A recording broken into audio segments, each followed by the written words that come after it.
ಮುಗಿಸಿ ಮುಂದೆ ಸರಯೂ ಗಂಗಾ ಸಂಗಮ, ಸರಯೂ ನದಿ ಹೋಗಿ ಗಂಗೆಗೆ ಸೇರುವಂತಹ ಜಾಗ. ಅಲ್ಲಿ ಹೋದರು. ಅಲ್ಲಿಂದ ಮುಂದೆ ಗಂಗೆಯಲ್ಲಿ ಈ ತೆಪ್ಪದಲ್ಲಿ ಹೋಗಬೇಕು. ಅಂದರೆ ಈ ಮರದ ದೋಣಿ, ಅದರಲ್ಲಿ ಕೂತ್ಕೊಂಡು ಹೋಗಬೇಕು. ಅದರಲ್ಲಿ ಕೂತ್ಕೊಂಡು ಹೋಗ್ತಾ ಇರಬೇಕಾದ್ರೆ ಭಯಂಕರವಾದ ಕಾಡು.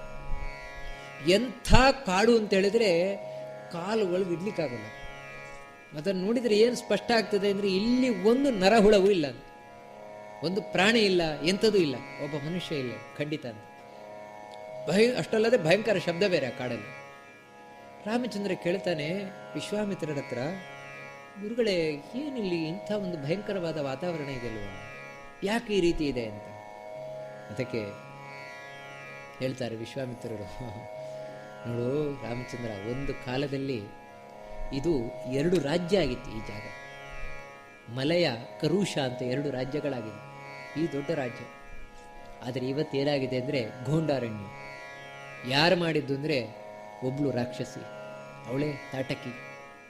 ಈ ತಾಟಕಿಯ ಉಪದ್ರವದಿಂದಾಗಿ ಇಡೀ ರಾಜ್ಯ ನಾಶ ಆಗೋಗಿದೆ. ಇವತ್ತು ಮಲಯ, ಕರುಷ ಅಂತ ಯಾರೋ ಕೆಲವರಿದ್ದರೂ ಕೂಡ ದೇಶದಲ್ಲಿ ಬಹಳ ಕಷ್ಟದಿಂದ ಬದುಕುತ್ತಾ ಇದ್ದಾಳೆ. ಯಾಕಂದ್ರೆ ಈ ನರಭಕ್ಷಕಿ ಏನಿದ್ದಾಳೆ ತಾಟಕಿ, ಇವಳ ಕಾಟವನ್ನು ತಡ್ಕೊಳ್ಳಿಕ್ಕೆ ಯಾರಿಗೂ ಆಗ್ತಾ ಇಲ್ಲ ಅಂತ. ಹೌದಾ, ಒಂದು ಹೆಂಗಸು ಇಂಥ ರಾಕ್ಷಸಿಯ, ಇದೆಂಥ ಕಥೆಯಪ್ಪ, ನಾನು ಸ್ವಲ್ಪ ತಿಳಿಸಬೇಕು ಅಂತ ಹೇಳಿದಾಗ ವಿಶ್ವಾಮಿತ್ರರು ಹೇಳ್ತಾರೆ, ವಸ್ತುತಃ ಅವಳು ರಾಕ್ಷಸಿ ಅಲ್ಲ. ಅವಳು ಸುಕೇತು ಅಂತ ಒಬ್ಬ ಯಕ್ಷ ಇದ್ದ.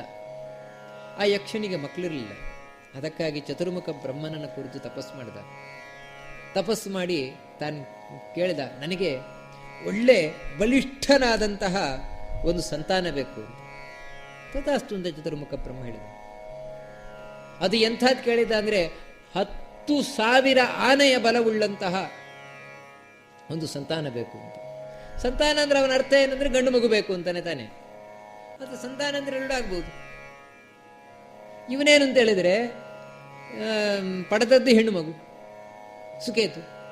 ಆದರೆ ಆ ಮಗುವಿಗೆ ಅಂಥದ್ದೇ ಬಲ ಇತ್ತು, 10,000 ಆನೆಯ ಬಲ ಇತ್ತು. ಹೀಗೆ ಆ ಹೆಣ್ಣು ಮಗು ಏನಿದೆ ಅವಳೇ ತಾಟಕಿಯಾದ್ಲು. ಆ ತಾಟಕಿ ಬೆಳೆದು ನಿಂತು ಅವಳನ್ನ ಸುಂದ ಅಂತ ಒಬ್ಬ ರಾಕ್ಷಸನಿಗೆ ಕೊಟ್ಟು ಮದುವೆ ಮಾಡಿದ ಸುಕೇತು. ಮುಂದೆ ಸುಕೇತು ಸತ್ತೋದ. ಈ ಸುಂದ ಹಾಗೂ ತಾಟಕಿ ಇವರಿಬ್ಬರ ಮಗನಾಗಿ ಹುಟ್ಟಿ ಬಂದವನೇ ಮಾರೀಚ.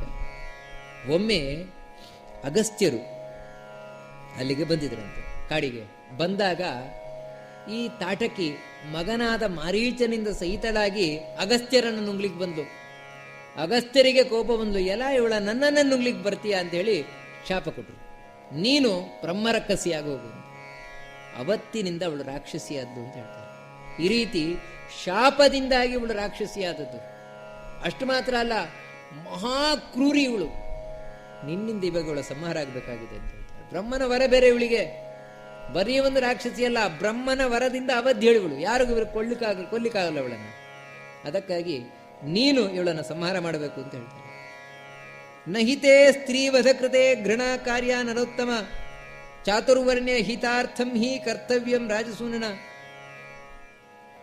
ಅದಕ್ಕೆ ವಿಶ್ವಾಮಿತ್ರರು ಮೊದಲೇ ಹೇಳಿಬಿಡ್ತಾರೆ, ನನಗೊತ್ತು, ನಾನು ಇವಳನ್ನು ಕೊಲ್ಲು ಅಂತ ಹೇಳಿದ ಕೂಡಲೇ ಮೊದಲು ನೀನೇನು ಮಾಡ್ತೀಯ ಅಂದ್ರೆ, ಅಲ್ಲ ಗುರುಗಳೇ, ಹೆಣ್ಣಿನ ಮೇಲೆ ನಾನು ಬಾಲ ಪ್ರಯೋಗ ಮಾಡುದ? ನಾನು ಯಾವತ್ತೂ ಹೆಣ್ಣಿನ ಮೇಲೆ ಕೈ ಮಾಡೋದಿಲ್ಲ, ಹೆಣ್ಣಿನ ಮೇಲೆ ಬಾಲ ಪ್ರಯೋಗ ಮಾಡೋದಿಲ್ಲ ಅಂತ ನೀನು ಹೇಳ್ಬೋದು. ಆದರೆ ಸಾಮಾನ್ಯ ಸ್ತ್ರೀಯರೇನಿದ್ದಾರೆ, ಶ್ರೇಷ್ಠ ಸ್ತ್ರೀಯರು, ಅವ್ರ ವಿಷಯದಲ್ಲಿ ಮಾತ್ರ ಹೆಣ್ಣಿನ ಮೇಲೆ ಕೈ ಬಾಡಬಾರ್ದು ಅಂತ ಹೇಳೋದು. ಆದರೆ ಇಂಥ ದುಷ್ಟ ಸ್ತ್ರೀಯರ ಮೇಲೆ ನೀನು ಈಗ ಇವಳ ಸಂಹಾರ ಮಾಡಲೇಬೇಕು. ಯಾತಕ್ಕೋಸ್ಕರ ಅಂದ್ರೆ ಜಗತ್ತಿನ ರಕ್ಷಣೆಗೋಸ್ಕರ. ಇವಳಿವತ್ತು ಬರೀ ಹೆಣ್ಣಾಗಿ ಉಳಿದಿಲ್ಲ, ಇವಳಿವತ್ತು ರಾಕ್ಷಸಿಯಾಗಿದ್ದಾಳೆ, ಲೋಕ ಕಂಟಕಳಾಗಿದ್ದಾಳೆ. ಅದಕ್ಕಾಗಿ ಅವಳ ಸಂಹಾರ ಮಾಡಲೇಬೇಕು. ಸಂಹಾರ ಮಾಡಿದ್ರಿಂದ ನಿನಗೆ ಯಾವುದೂ ಪಾಪ ಬರುವುದಿಲ್ಲ ಅಂತ ಹೇಳ್ತಾರೆ. ಸ್ತ್ರೀ ಬಧೆಯ ಪಾಪ ನಿನಗೆ ಬರೋಲ್ಲ, ನಾನು ಸ್ಪಷ್ಟ ಹೇಳ್ತೇನೆ ಅಂತ ವಿಶ್ವಾಮಿತ್ರರು ಹೇಳಿದರು.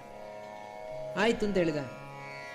ಆಯ್ತು ಅಂತ ಹೇಳಿ ತಾನು ಗೋಬ್ರಾಹ್ಮಣ ಹಿತಾರ್ಥಾಯ ದೇಶಸ್ಯ ಚ ಹಿತಾಯ ಚ, ಗೋಬ್ರಾಹ್ಮಣರ ಹಿತಕ್ಕಾಗಿ, ದೇಶದ ಹಿತಕ್ಕಾಗಿ ನಾನು ಈ ತಾಟಕಿಯನ್ನು ಸಂಹಾರ ಮಾಡ್ತೇನೆ ಅಂತ ತಾನು ನಿರ್ಧಾರ ಮಾಡಿ ತನ್ನ ಬಿಲ್ಲೇನಿದೆ, ಬಿಲ್ಲನ್ನ ಒಮ್ಮೆ ತಾನು ಹೆದೆ ಏರಿಸಿ ಒಮ್ಮೆ ಹೀಗೆ ಎಳೆದನಂತೆ. ಅದರ ಠೇಂಕಾರ ಹೇಗಿತ್ತು ಅಂದ್ರೆ, ಅದರ ಶಬ್ದ ಇಡೀ ಕಾಡಿನ ತುಂಬ ಸುತ್ತಿತ್ತಂತೆ. ಆ ಶಬ್ದವನ್ನು ಕೇಳಿ ಎಲ್ಲೋ ಇದ್ದಂತಹ ತಾಟಕಿ ತಾನು ಬೊಬ್ಬೆ ಹೊಡಿತಾ ಬಂದು ನೋಡ್ತಾಳೆ, ರಾಮ ಲಕ್ಷ್ಮಣ ವಿಶ್ವಾಮಿತ್ರರು ನಿಂತಿದ್ದಾರೆ. ಸಹಿಸಲಿಕ್ಕೆ ಸಾಧ್ಯವಾಗಲಿಲ್ಲ. ತಾನು ಕಲ್ಲಿನ ಮಳೆಯನ್ನು ಸುರಿಸ್ಲಿಕ್ಕೆ ಶುರು ಮಾಡಿದ್ಲಂತೆ ರಾಮ ಲಕ್ಷ್ಮಣರ ಮೇಲೆ. ಹಾಗಿದ್ರೂ ಕೂಡ ರಾಮಚಂದ್ರ ಯೋಚನೆ ಮಾಡ್ತಾನೆ, ಏನು ಮಾಡೋದು ಅಂತ. ಅವಳೊಂದು ಕೈಯನ್ನು ತುಂಡು ಮಾಡಿದ ಅವಳದ್ದು. ವಿಶ್ವಾಮಿತ್ರರು ಲೆಕ್ಕಾಚಾರ ಮಾಡ್ತಾರೆ, ಇವನಿಗೆ ಇನ್ನೂ ಕೊಲ್ಲಬೇಕು ಅಂತ ಇಚ್ಛೆ ಇಲ್ಲ, ಯಾಕಂದ್ರೆ ಅದ ಕೈ ತುಂಡು ಮಾಡೋದು, ಮೂಗು ತುಂಡು ಮಾಡೋದು, ಕಿವಿ ತುಂಡು ಮಾಡೋದು, ಇಂತಹ ಕೆಲಸ ಮಾಡ್ತಾ ಇದ್ದಾನಲ್ವ.